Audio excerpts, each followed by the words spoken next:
Well, thank you. I'm Vern Huffstetler, along with my friend Tim Adams and Joan Canabiss. We put out the American Poison Bottle book. I'll share my screen with you if I can. Wow, we've got about a gazillion things open here. One more comment I have, the new website should be up and running on Friday. Make sure you go to it. Okay. Can you hear me okay? Yes. All right.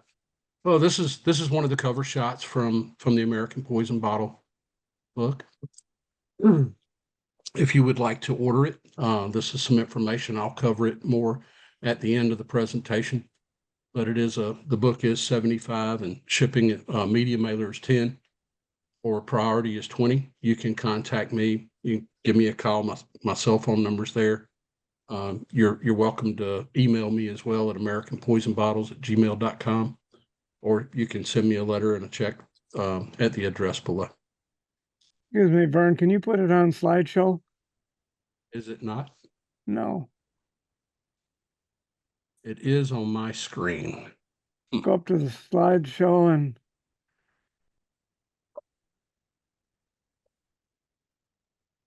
Okay. or maybe just make it large.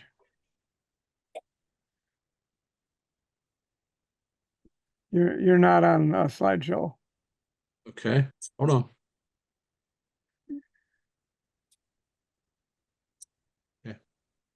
Close this.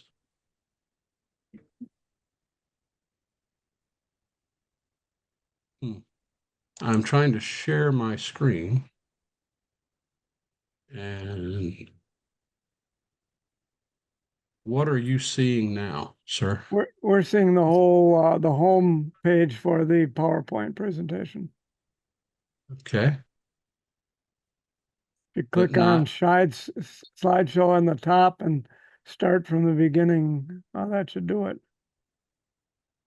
I'm not seeing slideshow at the top. I've got share, video, audio, participants. You see, end show.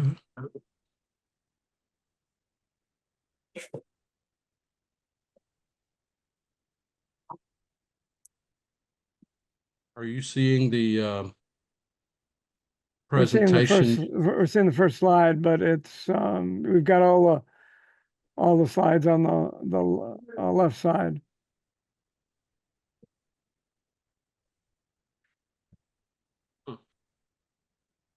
How about now? Nope. There it is. There it is. Okay. Okay. Sorry about that. So I've already covered this. For those that have attended the last session, I apologize but I would like to step back and cover a couple things very quickly that we covered last time, just so everybody that's starting afresh can get a little bit of base information. So the first one is why were poison bottles developed to begin with, and it goes way back.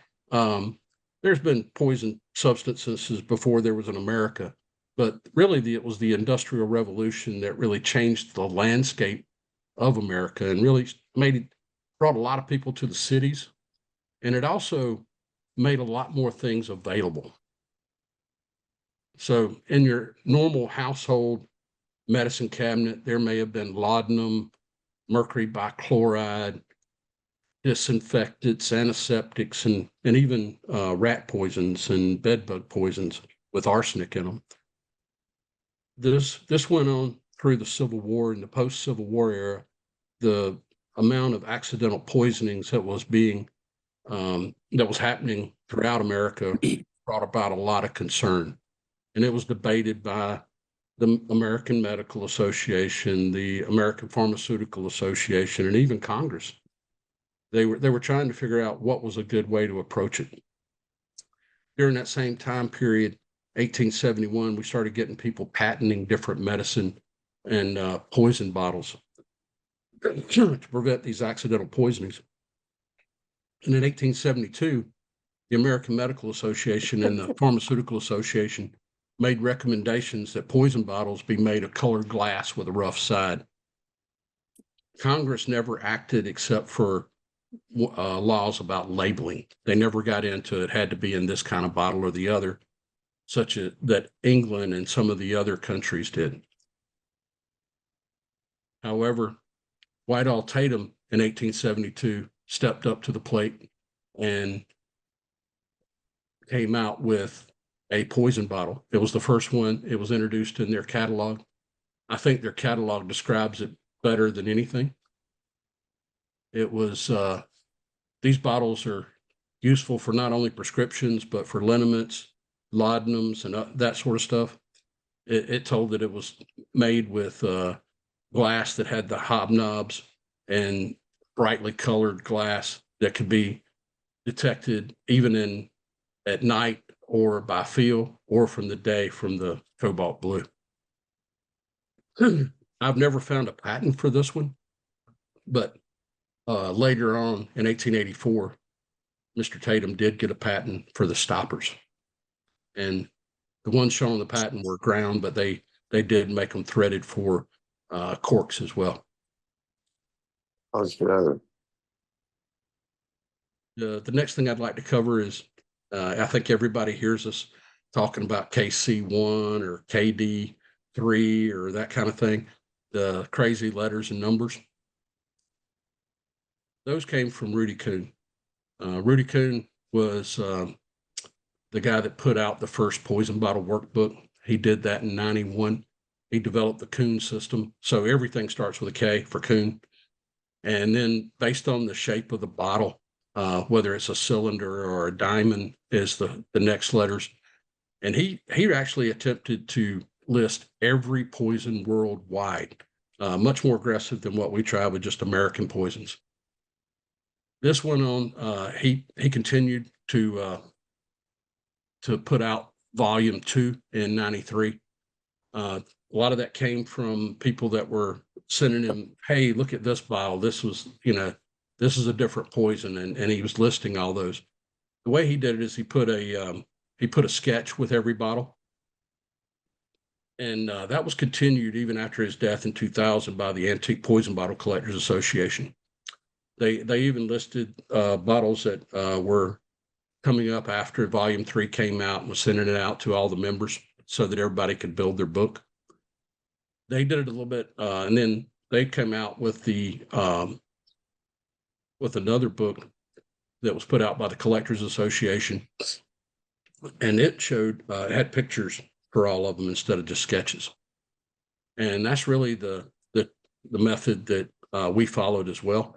In fact, that's how this whole thing started with us. Is we were going to make a new book with just new pictures. However, I got too interested and we started down the path of getting all the information on the glass houses and the information on all the different companies associated with it.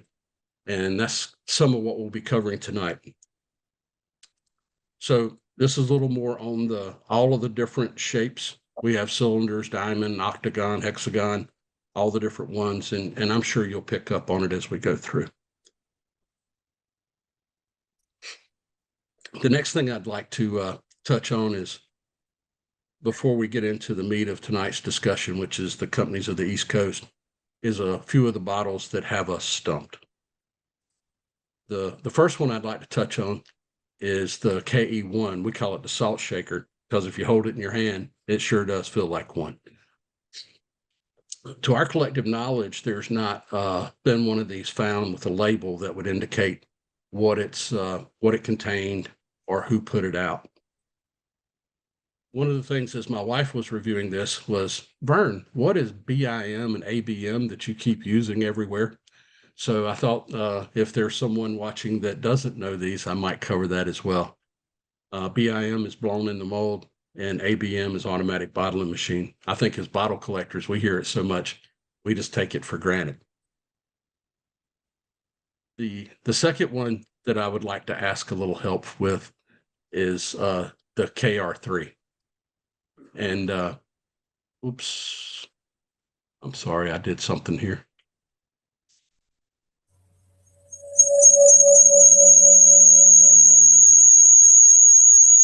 some bad feedback. There we go. Okay, so the KR3, again, we haven't found one of these with a label intact, and most of them have a very light strike on the bottom.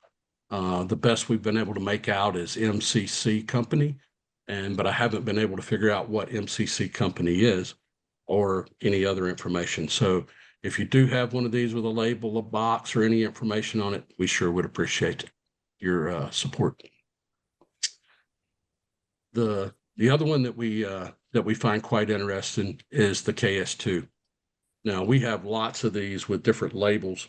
I think I have 18 different labels now of companies that put this bottle out. So we know that it was put out by a glass house and distributed amongst a lot of different suppliers.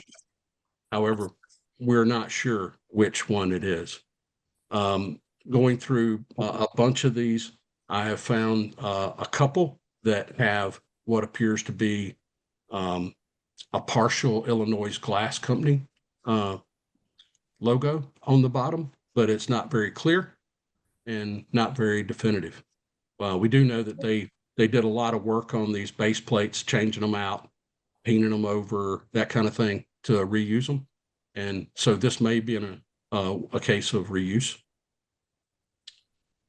This shows some of the different labels of the broad group of them that I do have. And you can see that it seems to be that they're made by a lot of different companies, or at least distributed by a lot of different companies. Now, several of them that I have say that they're from the McCambridge and McCambridge Company of Washington, and then have different drugstores. This one is Reed Drug. I know what And You what? we I we know don't know. this you wouldn't get the We don't answer. know very much about McCambridge and McCambridge, but what we do know is that they did produce some bottles. They did distribute different drug products in them. So we'll keep down that road. The KS5, hopefully you've read the July-August edition of Antique Bottle and Glass Collector. It has an article talking about the Strong and Cobb Company. So we know who distributed it now, but we still do not know who made the glass. And I think it may be one of those things that remains a mystery unless we have somebody that's dug at the glass house and found remnants, or we can get into company records and dig a little deeper. This is one that's also been quite a mystery for us, the KS63. We haven't been able to find one of those with a label. It certainly looks like an iodine bottle, and I assume that it is, but we don't know who made it or who distributed it. So that takes us over to the heart of tonight's discussion, which is the different companies along the eastern half of the U.S. that were manufacturing items that would go into poison bottles. The first one I like to talk about is Sharp and Dome. Sharp and Dome, whenever I think of poison bottles and the companies associated with them, Sharp and Dome is the first one that comes to mind. They put out like 9 different bottles. And Alpha Sharp, he graduated from the Maryland College of Pharmacy in 42. He went to manage a retail store in Baltimore where Louis Dome came to work for him, and he encouraged him to go and get his degree from the Maryland College of Pharmacy as well. This is when that college was in its infancy. Again, Alpha Sharp was one of the first graduates. It's when America was really trying to form independence from the other countries and be able to make their own pharmaceuticals. The colleges themselves were developing. The first one was the Philadelphia College of Pharmacy, and I think the Maryland College of Pharmacy was shortly behind it. But once Dome graduated, he brought on his brother, and he also went to the same college. When Sharp retired, Dome and one of the current employees formed a partnership, and they incorporated in 1892. There were a lot of different branches that were opened up over the years, but the manufacturing portion of it remained.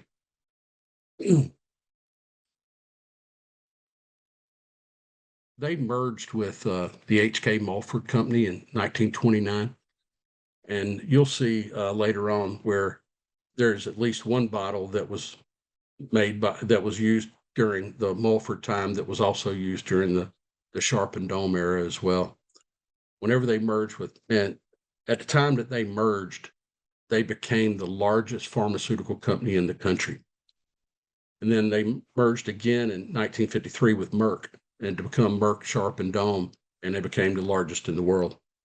So this is one of the huge companies that did a lot for these types of bottles, and really led the country.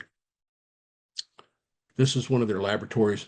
I think it's pretty neat, the blend of these loose electrical bulbs, light bulbs hanging in, and all the scientific equipment, right, with wooden turn leg tables and the dress of the day. These are some of the bottles that were put out by Sharp and Dome. We'll cover those a little bit more in detail. I find this is, I think this is probably one of their earliest and most used bottles.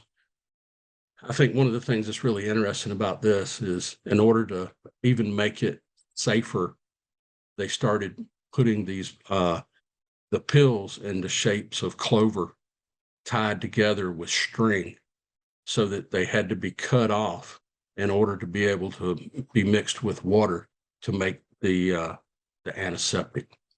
There's two different formulas that we use predominantly. One is Bernays. You'll see Wilson's formula used for mercury bichloride. This is one of the ones that got the most attention for the accidental poisonings. There was a tremendous amount of accidental and intentional suicides that followed mercury bichloride. I think this card here was one that Joan Canabiss had in her collection. It's a trade card, and it was promoting how safe this was with the clover leaves. This is the KO1. It's one of my favorite bottles, really. It's got the skulls, the crossbones, the stars, and it really holds good presence. This was also the Bernays formula with the clover shaped. Later on, they would transition to using the coffin shaped pills, as many of the companies did. In fact, this one here, the KO5, this particular label, I'm not sure everything that was in a KO5 was coffin shaped, but this particular one was for sure. And they had switched from the Bernays formula to the Wilson's formula at that time. As well as the KO6, both are similar. The KO5 is very similar to the KO1, except instead of the skull and crossbones, it just has the poison down both sides. And the KO6 is just ribbed and knobbed. The KO50 is another one of the ones from Sharp and Dome. And again, this is one that had the coffin-shaped pills and was the Wilson's formula as well. They also used a triangular bottle for dispensary tablets. This was strychnine in this one, but I think I've seen labels with several different things with this bottle. Another favorite Sharp and Dome bottle is the KU19. This is one of the early ones too, I think. This one had the Bernays formula, and it also, somewhere on here, talks about the fact that it was the clover shaped pills, and they were all connected via string as well. Moving right along to the company that they ended up merging with, which is H.K. Mulford. We talked a little bit about the Philadelphia College of Pharmacy being the first college of pharmacy in the U.S., and he graduated from it and purchased a drugstore right in Philadelphia. He partnered with Milton Campbell, and they developed a good research program with the University of Pennsylvania both for medical and veterinary departments. And this led to the first American company producing diphtheria antitoxins. In 1909, they opened up branches on the West Coast. They continued to grow and eventually merged with Sharp and Dome. And again, that made the largest pharmaceutical company in the world. I think one of the neat things here is if you look at the original building and you look down at the next image, you can see that original building and then how it expanded out through the years to become larger and larger.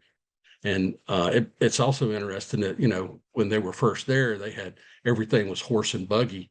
And as they developed into the 1920s, when all of the cars and growth in the Philadelphia area surrounded them, they ended up they were using horses and cows as part of their development of antitoxins. I think it was actually part of the production process. So they had to open up a farm and get all of the livestock and that out of the city and out to the country. This was done by several different companies as the city developed around them. And we'll talk about that more as we get into the next session with Detroit. KR6 is quite beautiful bottle. It's an amber and in cobalt. It was strychnine sulfate, at least in this one. And the H.K. Mulford Company did a lot for the Allied troops with all of the different development of serums and that sort of thing that were shared with the troops. This is the bottle, the KR6B that I was talking of earlier. You can see that H.K. Mulford marketed Mercaphan in this bottle, which is the mercury bichloride. And as it went into Sharp and Dome, they kept the same bottle and even the name Mercaphan and labeled it under Sharp and Dome as well. So the only difference is the H.K. Mulford had it printed on the base of the bottle, and the Sharp and Dome ones are all just numbered.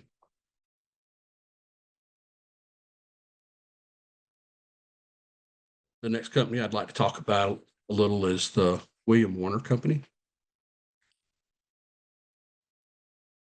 Interesting story. He was apprenticed at a very early age. I think he was 15 or so when he went to the Chamberlain Anderson and learned pharmacy from the ground up. He later on went on to the Philadelphia College of Pharmacy in 1856 and then opened up his own Philadelphia pharmacy and invented the tablet coating machine. It was to put a sugar shell over the nasty tasting medicine to help you get it down. It did a lot for their sales. That was one of their big contributors, is getting rid of that nasty taste. He started off, he was making the coated pills and selling them to a Bullock and Crenshaw, and did that for a few years until his contract expired. And when it did, he bought the John C. Baker Company and really started into wholesale production. He made a lot of different things, from fluid extracts and medicated lozenges, but the sugar-coated pills were the biggest push. By 1876, they grew even further and opened up branches all over. These cities were the cities where business happened. Throughout the country, you know, New York, Chicago, New Orleans, Atlanta, Denver, Portland. It was covering the country to the distribution centers. Whenever he passed away in 1901, his son came to run the company. Like a lot of these, the son really wasn't interested and sold the company to Pfeiffer, but he retained the Warner name and actually. Pfeiffer acquired another company. Like a lot of these pharmaceutical companies, they went through a lot of different names and a lot of different mergers and that sort of thing. It was Warner Hudnut, and then it was Warner Lambert. But they made some names that I think all of us will recognize, between Bromo Seltzer, Chiclets, Dentine, Rolaids, and Chlorets. I think I've used at least 3 or 4 of those. They ended up merging with Park Davis in 1970, and they still survive as part of Pfizer today. They produced at least 3 different poison bottles that we know of. The one that we affectionately refer to as the Tombstone. It has that tombstone shape with the raised edges that will get your attention. And it's marked clearly on the bottom, as the Warner Company. Again, this is one that I really like the graphics of some of the advertising we were able to find. You can see the different coated pills that they were marketing at the time. I think all of us have seen some triloids and trilets and that sort of thing. This again was the bichloride tablets. This is one that almost every company that was putting it out, but not all, used poison bottles. One thing I'd like to call out here while we're on this is notice the red label. Anything that's poison will either have a red label or it'll be a white label and printed in red. Along with the pharmacy bottles, you'll see those with a red outline, something to get your attention, something more. And it keeps going on, but the only thing that was ever passed was you had to have the red label. This particular one is the same as the triloids. It just so small that there wasn't enough room to put it, but the same type of labeling goes on it as well.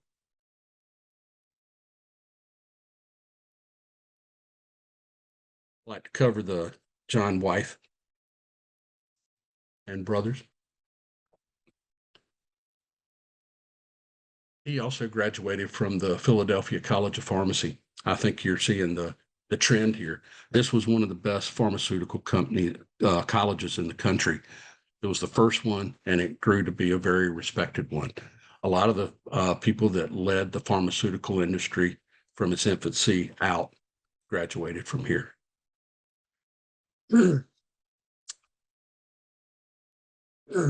John's brother Frank also graduated from the pharmacy. In 1861, the partnership of Blair was dissolved and it became John Wythe and Brother.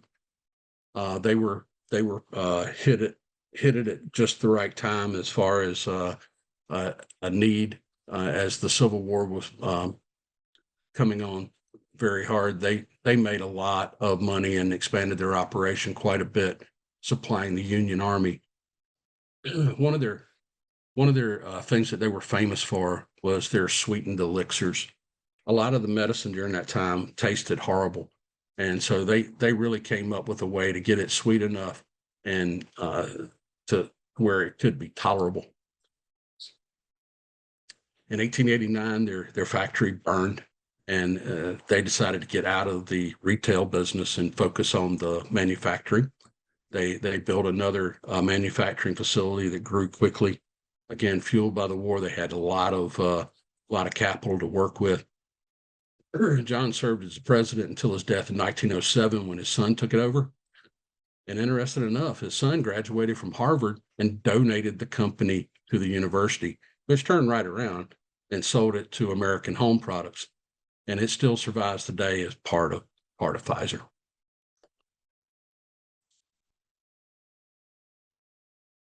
I think it's interesting to see all of the different changes in technology. This is an image that was depicting them at the turn of the century.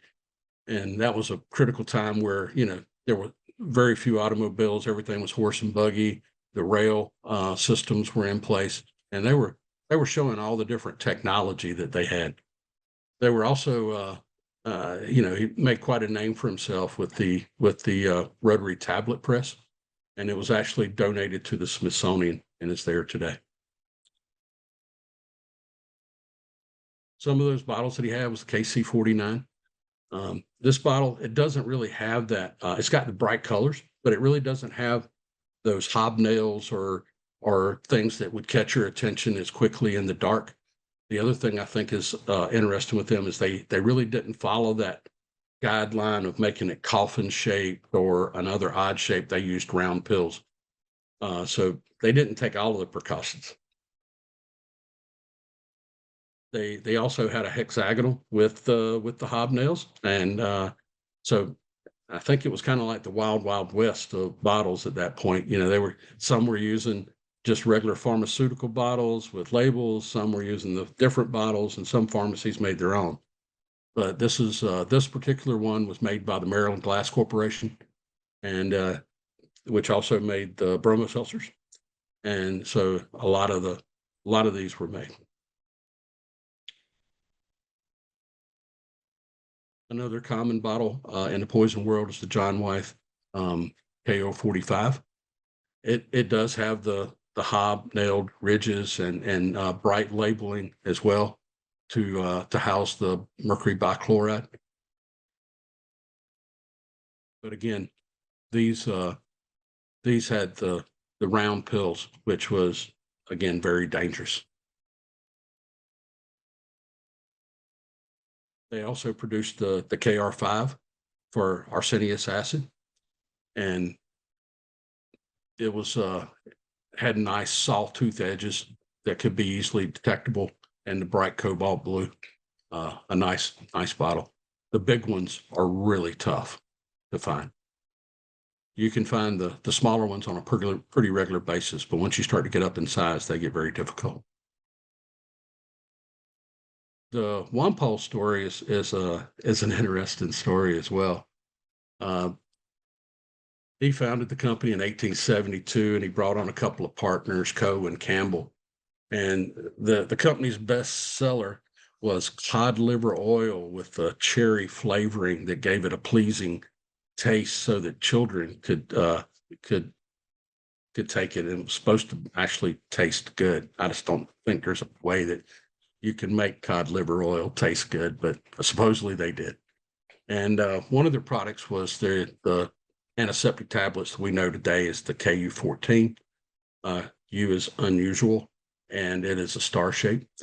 The odd twist in this story is that Henry Wampole was found floating in the North River. He'd had a nervous breakdown supposedly, and was being escorted to an asylum up in the sanitarium up in the Adirondacks. They stopped along the way to stay at a hotel, and he apparently escaped. But then they found him a week later floating in the river, and things got a little more interesting after that, as his children brought a case against the partners, claiming that funds of more than $200,000 were missing. And $200,000 then is more like $2 million now or better, you know. So there was a lot of money missing, and the records indicated somebody had been cooking the books, but they never were able to, you know, prove that it was that there was any injustice, and it went unpunished. But that certainly makes me wonder if it was truly a suicide, or if maybe he got a little push off that bridge. The partners did continue to operate the company under the same name, and it was eventually sold to the Denver Chemical Company. But it's still, the Canadian branch is still operating today as a supplement company. This shows some of the kids, you know, enjoying some of that Wampole's cod liver oil.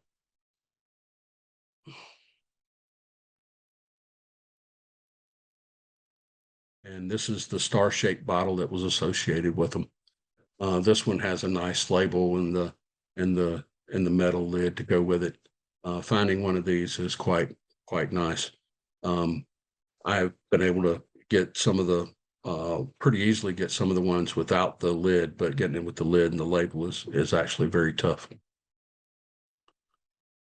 The next one I'd like to talk about is vapocresylene. I'm sure that everybody's seen those in antique shops and bottle shows, and the lamps that go with it and that sort of thing.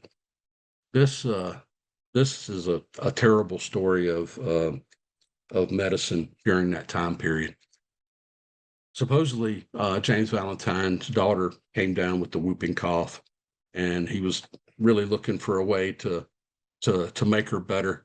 And he burned a little bit of, or heated a little bit of coal oil above a kerosene lamp, and it seemed to give her great relief. And there was a series of patents issued, and the company took off. During this period, there was a lot of whooping cough, a lot of respiratory disease. And so there was a lot of fear associated with that. And any type of relief or medicine that would help it was eagerly bought. However, the American Medical Association realized that there was no benefit to this at all, and that, in a poorly ventilated area, it could cause respiratory distress, even coma and death. And the Food and Drug Act of 1906 caused the company to clean it up, the labels, quite a bit, but they just pushed the advertising even that much harder, and they continued the sales. In 1933, the FDA's traveling exhibit, American Chamber of Horrors, was displayed at the Chicago World's Fair. It went on to other state fairs and Capitol Hill, and it helped get past the Food and Drug and Cosmetic Act of 1938 that gave them more power to the FDA, but the sales of just continued into the 1950s. During this long run, they may, you can see some of the advertising here of children sleeping and anytime you're doing something for your kid, it's always, you always want to give them everything, but this was not a good thing to give them. During that time period, it went on for quite some time. So it went on from 1894 to the 1950s. So over that time period, they made a tremendous amount of variety of bottles. I'm not going to try to go into what all they are. You can see some of the patents that were submitted for bottles and lamps. Some of my favorite ones are actually, I don't know if you could say they're American or English. These were dug in England, but I feel pretty sure that these bottles were made in the U.S. Again, England had passed strict laws so that anything that was toxic had to be in a poison bottle. And I think that was the reason they were changed to cobalt blue to be able to be shipped to England. At least most of them were made by either the Owens Company or the Owens, Illinois. And like I said, they were produced for a long time in a lot of different variety. This is one of the vaporizer boxes. I like this image here showing the steamboat, the sailboat, and horses still on the dock. So this was in Hudson.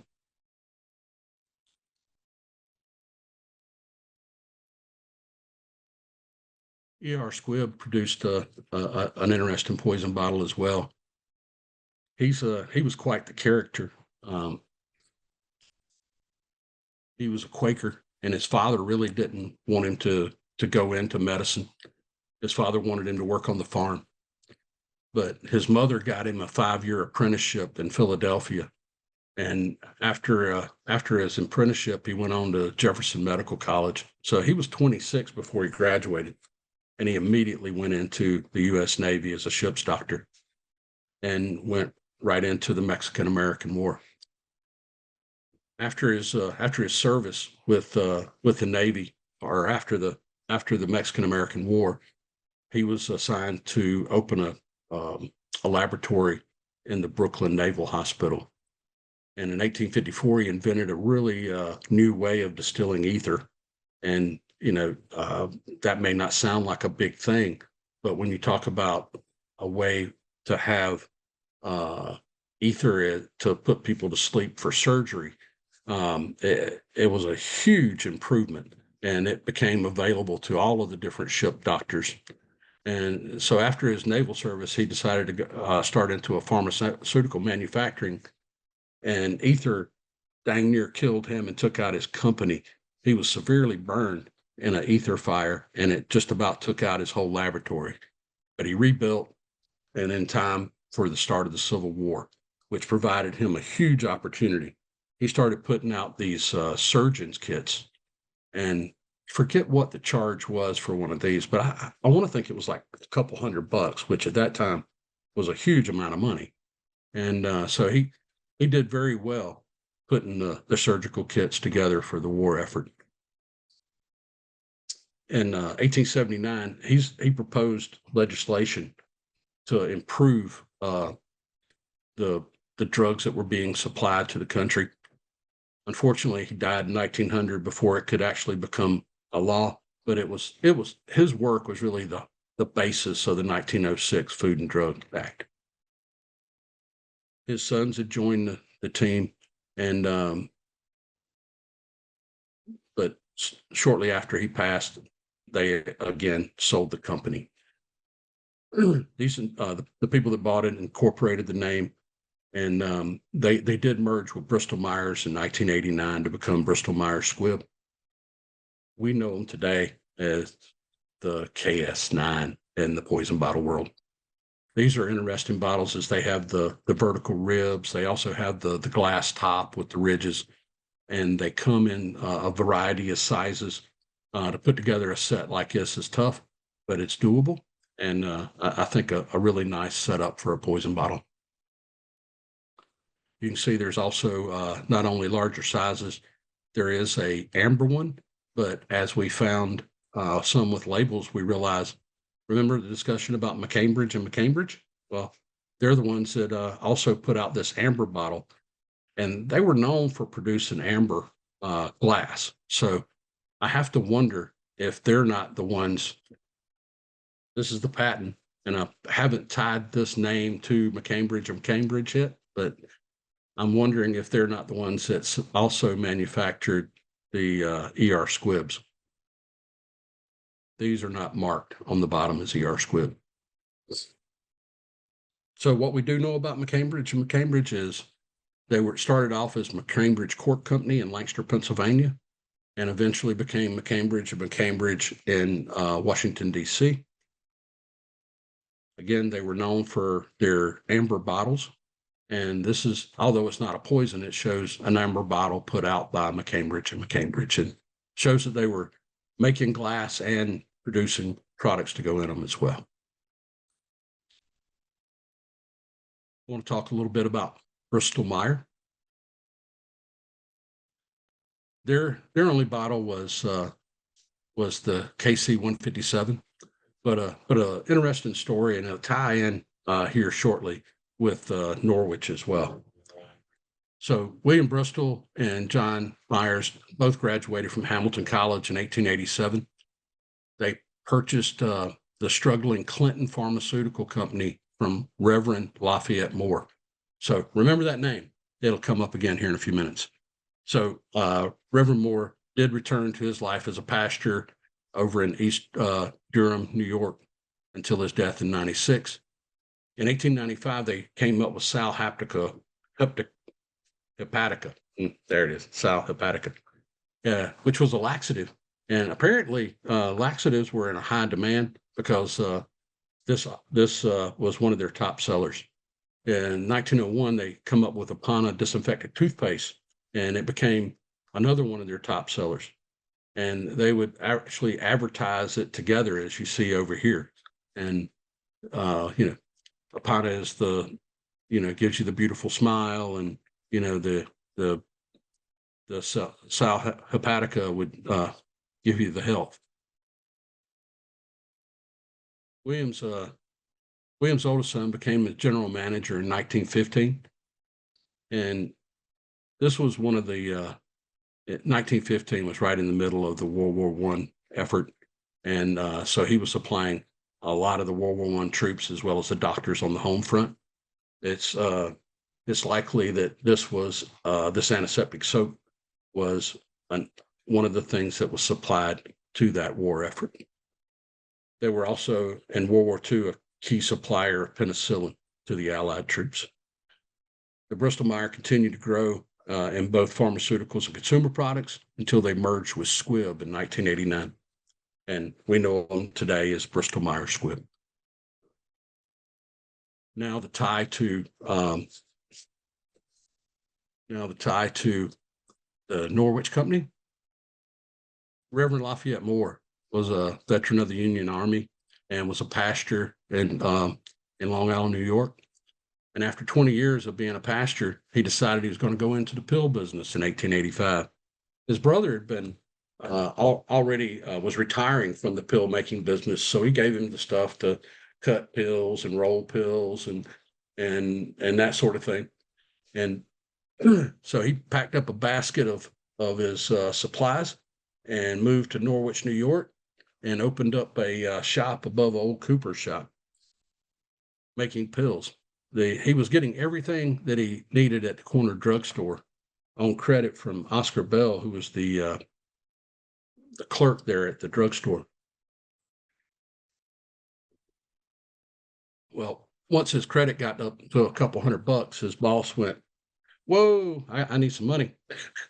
So Oscar Bell actually borrowed some money and became a partner. And him and Moore started the Moore and Bell pill manufacturers, and they got their business out of debt and had $200 in the bank when Reverend Moore withdrew the total and skipped town. Well, nobody at Norwich knew where he went, but he actually moved to Clinton, New York, and opened up the Clinton Pharmaceutical Company. So a retired Reverend started two global pharmaceutical companies, and never seen either one of them prosper.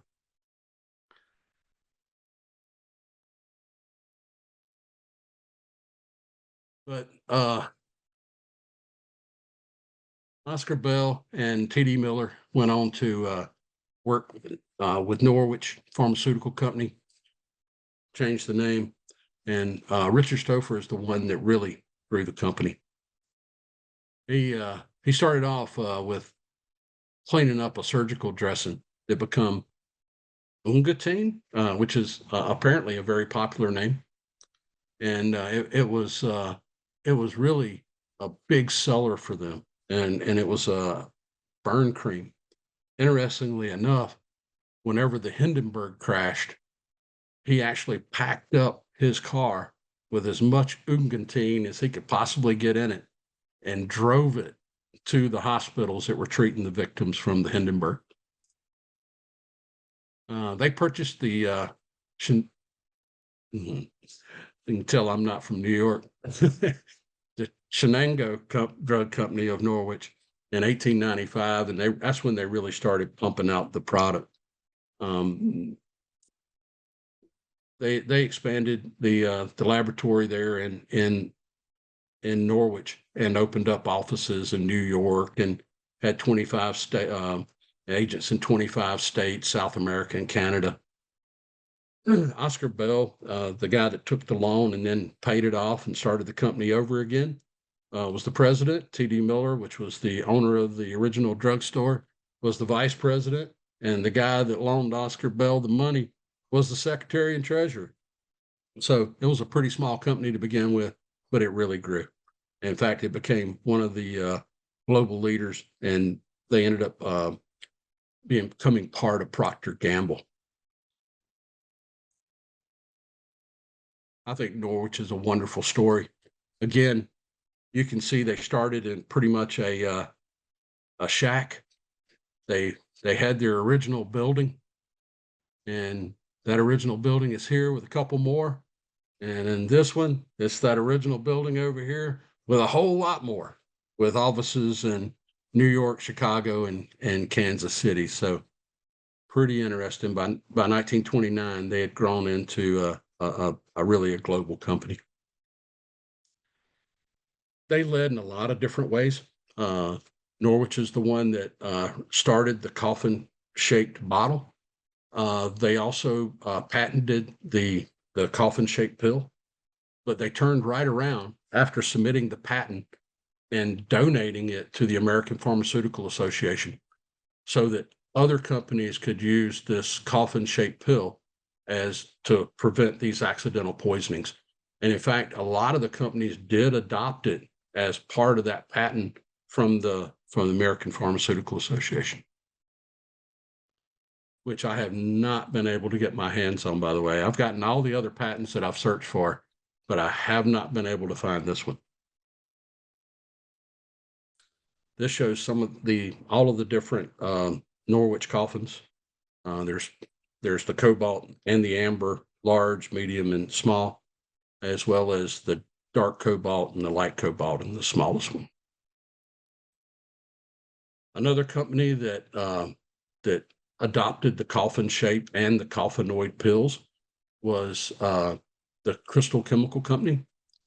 I would love to share more with you, but I've been able to find very, very little on them. I know that they were established in 1912 in New York City, and I found this nice photo of their employees outside of the factory in 1915. But other than that, that's all I've actually been able to find. So this is going to be one of the ones that I do a deeper dive on, much as we've done on the next one coming up. Oh, sorry. There's a couple more of the crystal coffins. There's cobalt and amber that have been found. This one with the label is awesome. The next one will be the last one for this evening. Yay! So this is the Drug Products Company coffin, the DP. There was much debate as we were writing the book of what DP stood for. Thankfully, Joan Canabiss had one with a faded label that we were able to make out. Drug Products Company, Lynn and Fink. And so we drew that correlation very quickly and had to dig a lot to get more information. But you can see that these bottles here are rare, and they command quite a price. Even the small one is, over $1,000. The mid-size one is approaching $5,000, and the large one's approaching $10,000. The amber one is so rare, there's no auction result that I've been able to find, and I know that it was expensive. The amber one without the skull and crossbones sold for $36.50, and this is the only one known there. Some of the information that I found initially and was able to purchase, I got a drug card for the Drug Products Company. One of their biggest products was Pulvoids. And as you'll read here, it's a pulverous tablet that is crushable under the thumb pressure.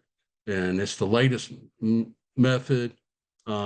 Basically, it was much like the one of the other companies that showed the Upjohn, that showed the owner crushing the pill up under their thumb. It's much like today where a lot of the tablets are hard pressed tablets, and I'm not sure that they even dissolve in us. They just pass right through. And supposedly this was to prevent that. It was to give you that, to break down easily and get into your system. I've got a couple of bottles of their stuff that is like a coated type pill that will crush. I have not taken any out and give it a whirl, but found a couple of tokens and some letterheads and a matchbook cover. Other than that, it was pretty hard searching. So I dug a little bit with the Lynn and Fink Company, and that's a pretty interesting story as well. As Fink was born in Germany and immigrated to the U.S. whenever Prussia took over his area.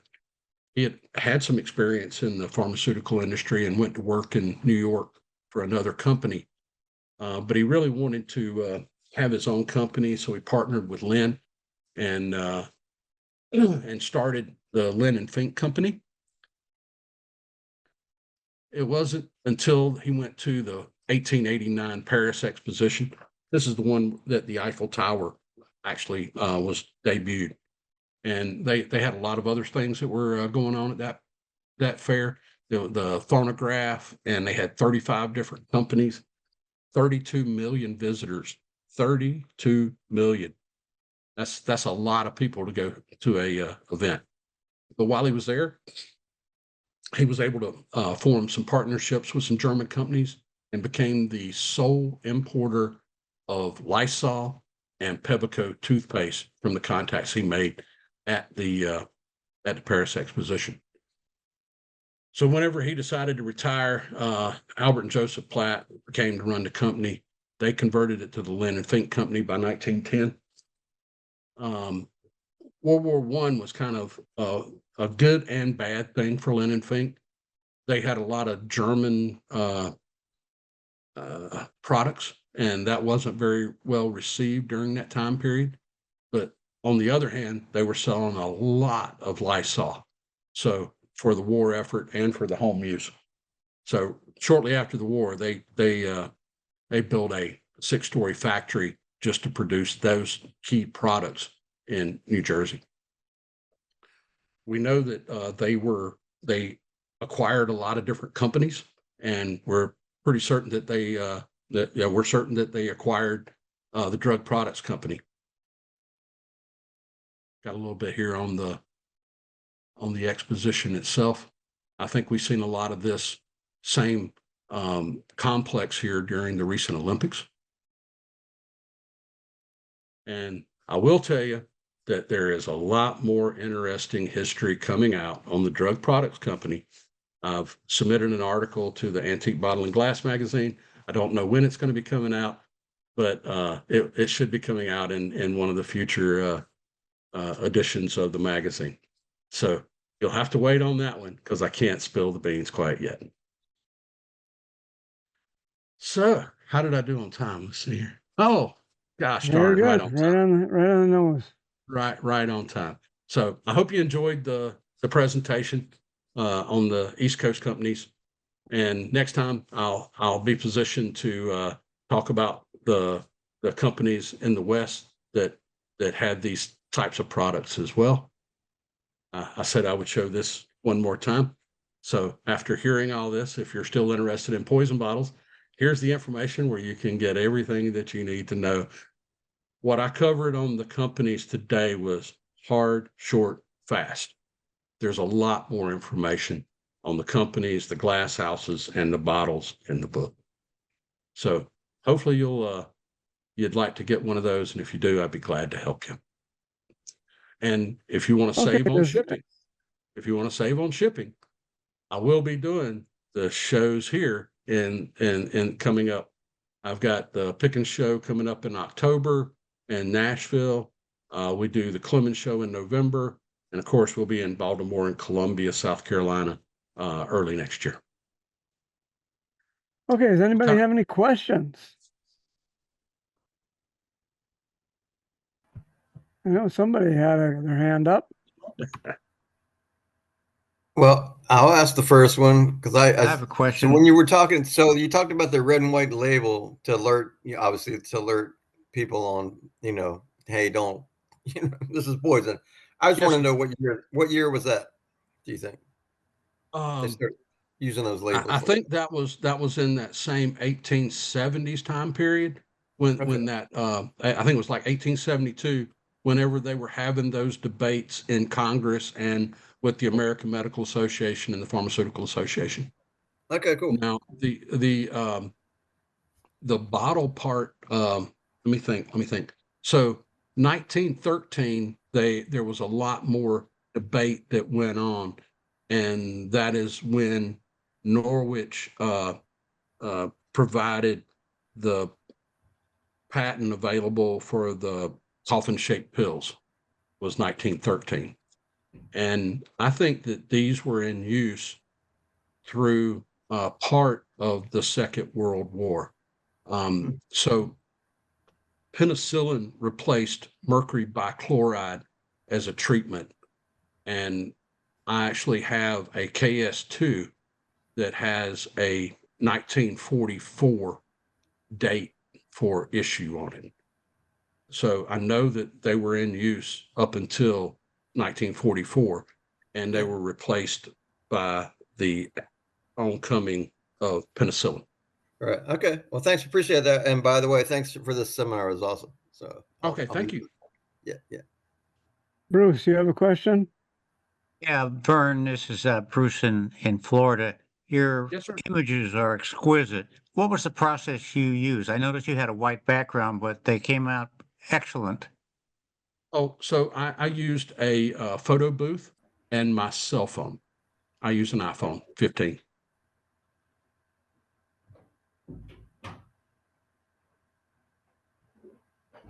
I find a lot of this and interesting some practice. that in the early 70s, I went to a lot of drugstores and bought old stock.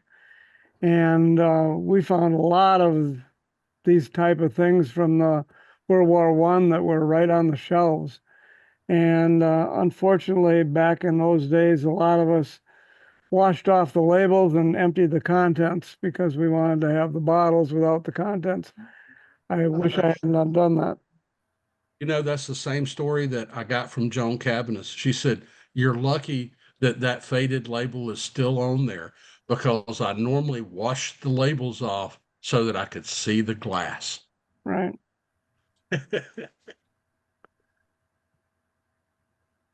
Bruce, you have another question?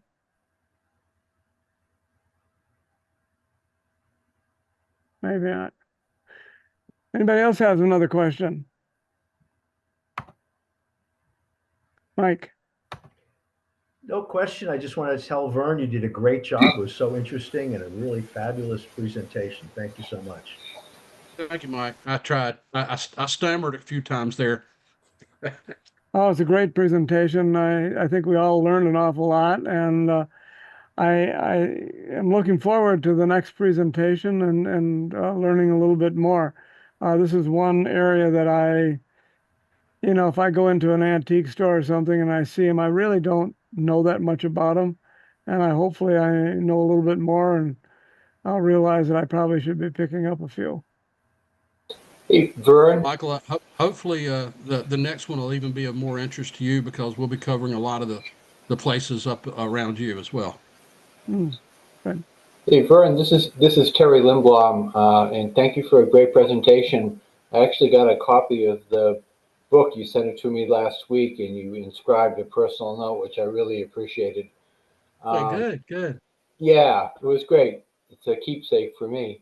I was just wondering the number that's assigned after the K and then uh, the shape of the bottle. Is that a number that was assigned by the Kuhn?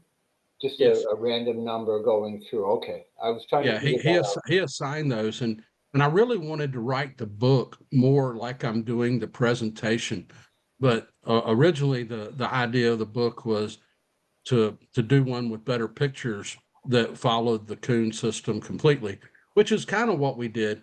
But for each one, everywhere we could, we talked about the glass houses. We had images of the people that were involved in the companies, and tried to tell the story. But actually, I think this format is a little better way to tell the story. Yeah. It's fascinating, and there's so much information there. It's a great read.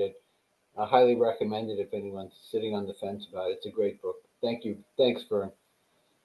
And one of the things I will mention about the book is the quality of the paper and the images. The paper that's plain paper going through the book is all 52-pound acid-free paper, and all of the photos are on photo quality paper and printed on a Canon printer. I print everything myself.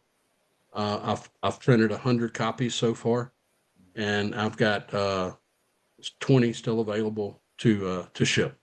So I'll be printing again soon. Again, I hope. I just thought of another question. This is Doug again. Hey, Vern. And Michael, I wanted to thank Michael for the invite for this whole thing because I'm not real, I love poisons, but I'm like an old digger and so it's like you don't come across them much. So anyway, my point is, does this book cover some of the West Coast? Because I lived on both sides of the coast, West Coast and East Coast, and I found different bottles in between. So does it cover West Coast as well? Like It does. Al It Drug, does. yeah, So Al we, Drug we, Company we and will things be like that. covering more of the West Coast stuff. During the first one, we covered a lot of the Al Drug things. Oh, you We did? covered, Okay. yeah, we covered some of that in the first one, but Okay. because it's more of a drugstore than a manufacturer. Right. But I think the drugstore ones are really, really good. The Riker Yeah. and the Hales and well, I mean, there's Turlock. So I'm Okay. sorry. I'll get going No, here in a you're minute. good. You're good. All right. Sorry. Anyway, thank you. And all right, I'm definitely gonna order it. All right. Okay, Seminar thank you. 1 is available on the site. You can go there. Again, we'll have the new website up on Friday, And make sure you go to it, and all the seminars are there Okay. for you to watch. And if they're not up on Friday, they'll be up, in the next week or whatever, because we highlighted the website in Reno, and it's really unbelievable what we are Okay. going to have. Awesome. Thanks, Michael. Okay, is there any other question? Another question quick, and then we're going to end this. Okay, without any other questions, I guess I thank everybody for joining us. The next one is going to be on, I believe it's like the 19th of September. It'll be the third Tuesday of the month. I'm going to be gone on the 2nd. And I think we'll probably have the third seminar, Vern, if that works for you. Yes, I am prepared, sir. That sounds great. Okay, I want to thank everybody for joining us. And I'm going to turn off the recording now.